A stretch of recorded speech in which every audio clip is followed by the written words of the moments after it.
কোরআনের আইন যারা মানবে, কোরআনের বিধান যারা মানবে, চুরির ভয়, ডাকাতির ভয়, জিনার ভয়, হত্যার ভয়, নারী নির্যাতনের ভয়, ধর্ষণের ভয়, কোন ভয় থাকবে না। ওয়ালা হুম ইয়াহজানুন, আর কোন চিন্তাও থাকবে না। কিসের চিন্তা থাকবে না? মানুষের মৌলিক অধিকার হলো খাদ্য, বস্ত্র, শিক্ষা, চিকিৎসা, বাসস্থান, মৌলিক অধিকার, ফান্ডামেন্টাল রাইটস। মানুষের মৌলিক অধিকারের গ্যারান্টি দেবে আল্লাহ পাক বলেন, কোরআন যদি মেনে চলো, ভয় নাই, চিন্তা নাই, সুখী সমৃদ্ধশালী জীবন লাভ করবে।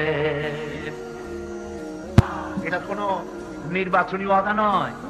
নির্বাচনে যেমন এক একজন আসেন মঞ্চের উপরে দাঁড়ান আর বলেন, ভাইয়ের আমার, বোনের আমার, এবার আমার বালতি বালতি বাক্স, আপনারা আমাকে আরেকটা বার ভোট দিয়া গোটা জাতির 12:30 বাজাইবার সুযোগ দিন। এটা এরকম কোন নির্বাচনী ওয়াদা নয়। এ ওয়াদা কার? বিশাল আকাশের মালিকের ওয়াদা, বিস্তীর্ণ জমিন, পাহাড় পর্বত, সমুদ্র, মহাসমুদ্র, কুল কায়নাতের মালিক আল্লাহ সুবহানাহু ওয়া তাআলার ওয়াদা। সে ওয়াদা কখনো ভঙ্গ হয়? আল্লাহ পাক কোরআনে কারিমে বলেছেন, ফামান তাবিআ হুদায়া ফালা খাউফুন আলাইহিম ওয়ালা হুম ইয়াহজানুন। আমার এই হেদায়েত, হেদায়েত মানে কি? কোরআন। এই কোরআন শরীফের নাম শুধু কোরআন না, কোরআনের নাম ফুরকান, কোরআনের নাম হুদা, কোরআনের নাম শিফা, এর নাম তানজিল, এর নাম নূর, এর নাম কিতাব। আল্লাহ পাক বলছেন, ফামান তাবিআ হুদায়া, এই কোরআন যারা মানবে, যারা অনুসরণ করবে, ফালা খাউফুন আলাইহিম, ওদের জন্য কোনো ভয় নাই। সুবহানাল্লাহ, সুবহানাল্লাহ কইতে ইচ্ছা করে না? মেয়েরা ছেলেদের সাথে বন্ধুত্ব করতে যাবে কেন? এবং তাদের দাওয়াতে কোন রেস্টুরেন্টে অথবা কোন সাইবার ক্যাফে তারা যাবে কেন? আর যখন তারা বলছে মেয়েদের সরলতা নিয়ে, এমন সরলতার তো কোনো দাম নাই। সরলতায় কেউ কি বিষ খায়? যে সরলতার কারণে বিষ খেয়ে বেলাইছে, সরলতার কারণে গলায় দড়ি দিছে, সরলতার কারণে পানিতে ডুবে মরছে, এটা তো হয় না। এটাকে কোন দেশি সরলতা বলে? যুবতী মেয়ে তার ভাবাই উচিত তার জীবনের লালিত শ্রেষ্ঠ সম্পদ তার সতীত্ব। সেটি যত বড় যার সাথে টেলিফোনে কথা হোক আর ক্লাসমেট হোক, তাকে বন্ধু বানায়া তার সাথে এই সমস্ত জায়গায় গমন করার অর্থই হলো সরলতা নয়, বরং নিজে জেনে বুঝে এই বিপদ খাড়ে করে নিয়েছে। এটি ঢাকা বিশ্ববিদ্যালয় সহ বিভিন্ন বিশ্ববিদ্যালয় এগুলি আমরা শুনতে পাই। এভাবে তাদেরকে নিয়ে গিয়ে তারপরে পর্ণ ছবি উঠায়া তার আর বিবাহের কোনো সুযোগ থাকে না, গলায় দড়ি দিয়ে মরা ছাড়া আর পথ থাকে না। কাজে এর থেকে বাঁচার একমাত্র উপায় হলো ছাত্রী জীবনে কোন ছেলেদের সাথে অবৈধ প্রেমে লিপ্ত না হওয়া।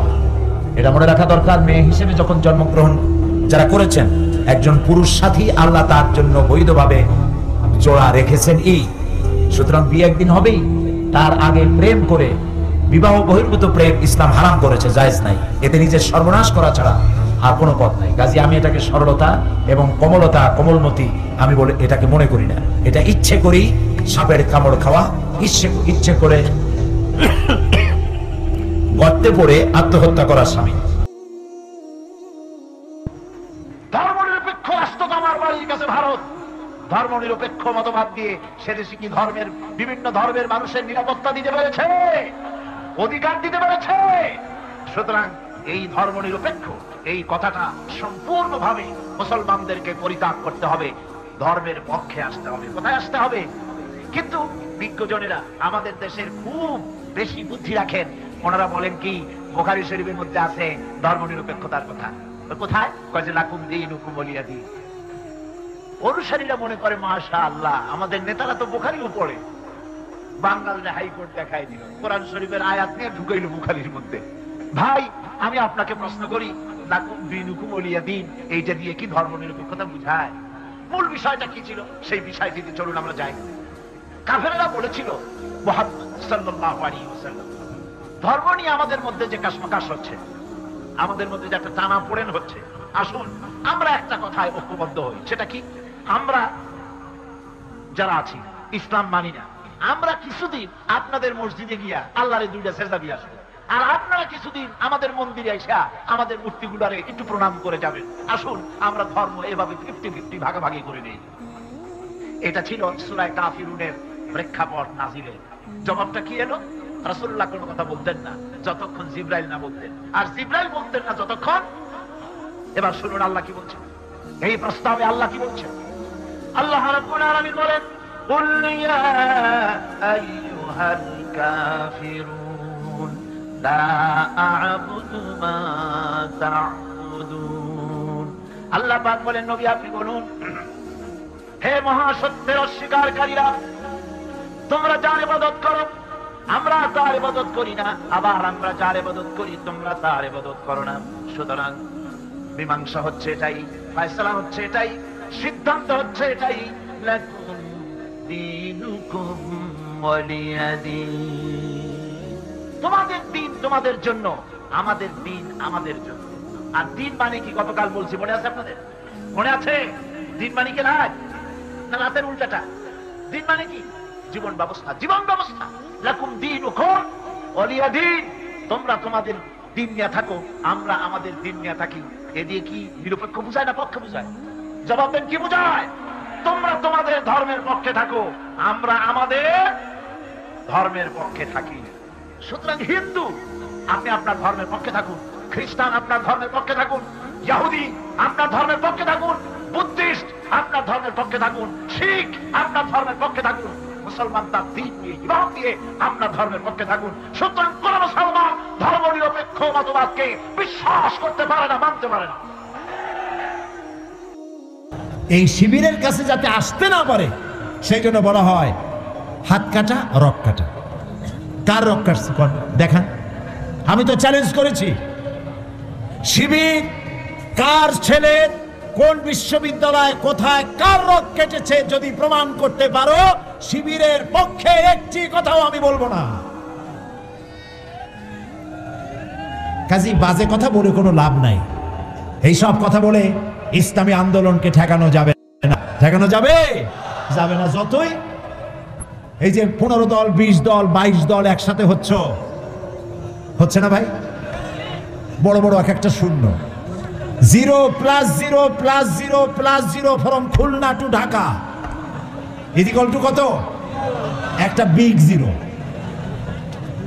এই সব বামেদের নেতারা, যত নেতা আছে, আমি চ্যালেঞ্জ করলাম, নিজের জন্মভূমিতেও যদি দাঁড়ায় 100% জামানত বাজেয়াপ্ত হবে, একটাও পার্লামেন্টের সদস্য হতে পারবে না। কাজী এগুলি নিয়ে দল করিয়া, বড় বড় দল দেখাইয়া ইসলামের বিরুদ্ধে কথা বলিয়া কোনো পার পাওয়া যাবে না ইনশাআল্লাহ। বলেন ইনশাআল্লাহ।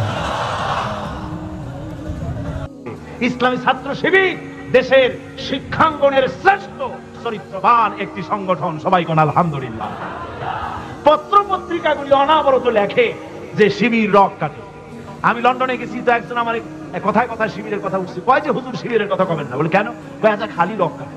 বলে আশ্চর্য কথা, শিবিরের খায়ে খায়ে কাম নাই, খালি রক কাটে তারা, আপনি পাইলেন কিসে? কয় যে পত্রিকায় পাইছি।